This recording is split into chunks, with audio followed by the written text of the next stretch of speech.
नमस्कार, आप देख रहे हैं न्यूज साधन। मैं हूं मनोज सोनी। पिछले दिनों हुए एक मासूम के रेप के बाद हत्या कर उसकी लाश कुएं में फेंक दी जाती है और थानेदार अपने आप को पाक साफ बताते हैं। थानेदार की दलील है कि उन्हें सस्पेंड गलत कर दिया गया, लेकिन थानेदार पर यह भी आरोप था कि वह 72 घंटे बीत जाने के बाद भी इलाके में नहीं पहुंचे, न ही उस परिवार की सुध ली। तभी थानेदार को जिले के वरिष्ठ अधिकारियों ने दंडित कर उन्हें निलंबित कर दिया। निलंबित थानेदार अब अपनी ईमानदारी की खुद कसमें खा रहे हैं और मीडिया के सामने दलीलें दे रहे हैं कि वह कितने ईमानदार थे, कितने मेहनती थे, फिर भी उन्हें सस्पेंड कर दिया गया।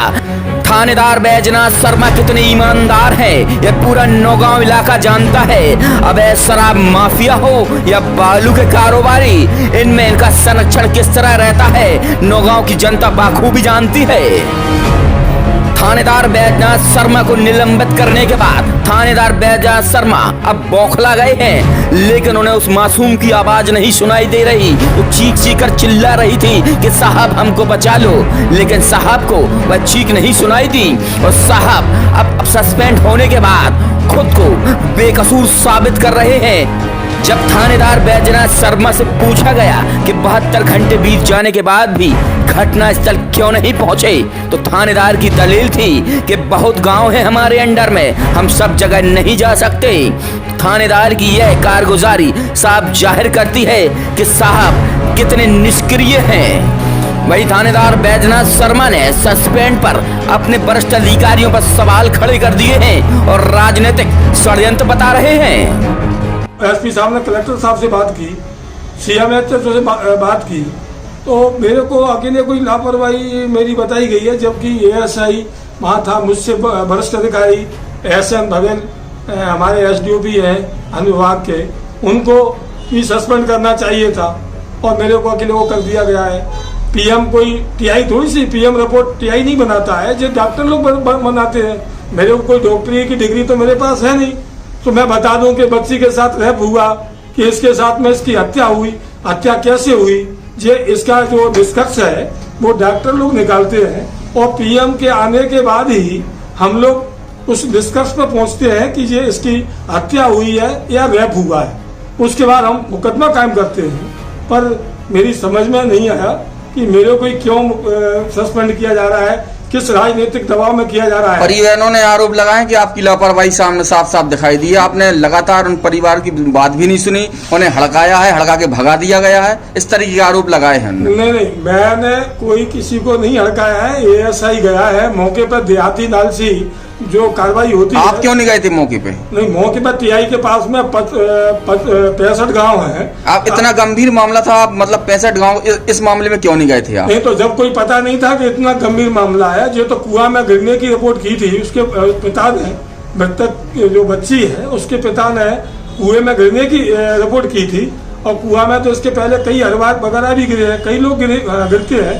तो जो संवेदनशील मामला जो प्रथम दृष्टया था, तो एएसआई को नहीं बताया गया, परिवारजन ने 30 तारीख तक को भी नहीं बताया गया है।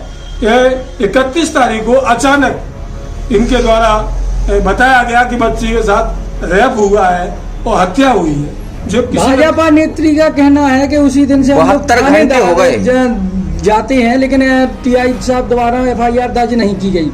थाने में सीसीटीवी कैमरा लगा हुआ है, जो भी थाने में आता है उसकी रिकॉर्डिंग होती है। उस सीसीटीवी कैमरा को भी देख लें, उसमें ना तो भाजपा नेत्री थाने में आई है, ना उसमें कोई किसी प्रकार की कोई रिपोर्ट ऐसी आई है जिससे मतलब उसकी रिपोर्ट भाजपा की नेता की ना ली जाए। उनने एक गंभीर आरोप ये लगाए थे कि आप मौके पे नहीं गए, 72 घंटे हो चुके, जबकि आपको मौके पे जाना चाहिए। आखिर ऐसा क्या कारण था कि आप घटनास्थल पर 72 घंटे में भी नहीं पहुंच पाए?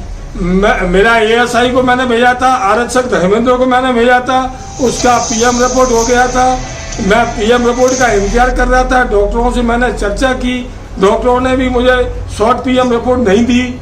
उसके बाद जब मेरे को 31 तारीख को जब मैंने एसपी को फोन लगाया है, एसपी श्रीमान एसपी साहब मौके पर पहुंचे हैं और एसडीओपी भी था वहाँ। एसडीओपी यदि मेरी लापरवाही होती तो एसडीओपी का भी एक कर्तव्य बनता था कि वो निर्देश देते, वरिष्ठ अधिकारियों से बात करते।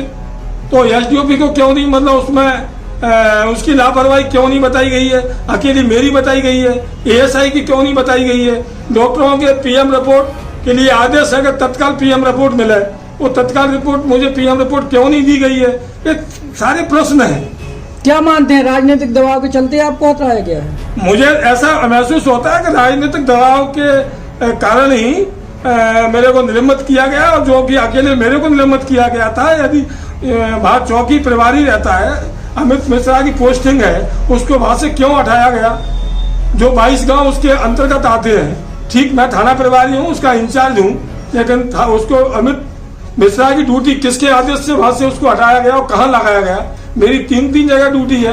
कंटेनमेंट जोन में मेरी ड्यूटी है, पूर्व में कोरोना वायरस चल रहा है, मैं उसको भी देखता हूँ। तो आपके वरिष्ठ अधिकारियों कहीं ना कहीं लापरवाही है क्या इसमें? नहीं, मैं नहीं, वरिष्ठ अधिकारियों के प्रति कोई लापरवाही मैं आरोप प्रत्यारोप नहीं लगा सकता हूँ, या अनुशासन की बातें होती है।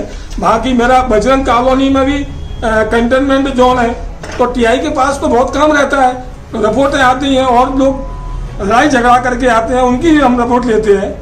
अब सब जगह टीआई नहीं जा सकता है। लेकिन ये मामला गंभीर था, यहाँ पे आप क्यों नहीं गए? ये मामला गंभीर था, मुझे नहीं बताया गया एएसआई के द्वारा कि बच्ची इससे पहले भी एसपी साहब द्वारा आपको नोटिस दिया गया, जब समाज सेवियों की मारपीट की गई, उसमें भी आपका नाम आया। दारू जो पकड़ी थी, उसमें भी आरोपियों को बचाने में आपका नाम आया। नहीं, मेरे को किसी के द्वारा मतलब ना तो नोटिस दिया गया है और ना मेरे द्वारा किया गया। मैं गरीब जनता की सेवा कर रहा हूँ, निष्पक्ष सेवा कर रहा हूँ, और बाकी जो भी है वो सब रूमर है।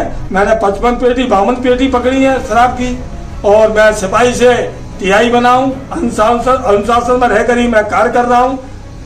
चलो ठीक सर, थैंक यू। थानेदार बैजनाथ शर्मा भले ही अपनी ईमानदारी की दलील दें, लेकिन नौगांव के कुछ लोगों ने थानेदार बैजनाथ शर्मा की संपत्ति की जांच कराने की बात भी कही है कि इनकी संपत्ति की जांच कराई जाए तो इनकी ईमानदारी की दुकान खुल जाएगी। वहीं अब यह मामला तूल पकड़ चुका है और महिला आयोग ने भी अब इस मामले को संज्ञान में ले लिया है। छतरपुर के नौगांव में 4 साल की मासूम बच्ची के साथ बर्बरतापूर्वक रेप किया गया। जानकारी प्राप्त हुई है कि 72 घंटे तक पुलिस घटना स्थल पर नहीं पहुंची। इस पूरे मामले का संज्ञान महिला आयोग लेगा और जल्द जांच दल घटना स्थल पहुंचकर बच्ची के परिजनों से मिलकर कार्रवाई करेगा। थानेदार बैजनाथ शर्मा भले ही अपनी ईमानदारी का ढिंढोरा पीटते रहे, लेकिन 4 साल की मासूम बच्ची की चीख सभी को सुनाई दे रही है और वह चीख कर यही कह रही है कि साहब हमें न्याय चाहिए। मनोज सोनी के साथ मुरसलीम खान, न्यूज साधना न्यूज। ताजा तरीन खबरों के लिए देखते रहें न्यूज साधना न्यूज। हमारे पेज को शेयर करें, लाइक करें, यूट्यूब पर आज ही सर्च करें।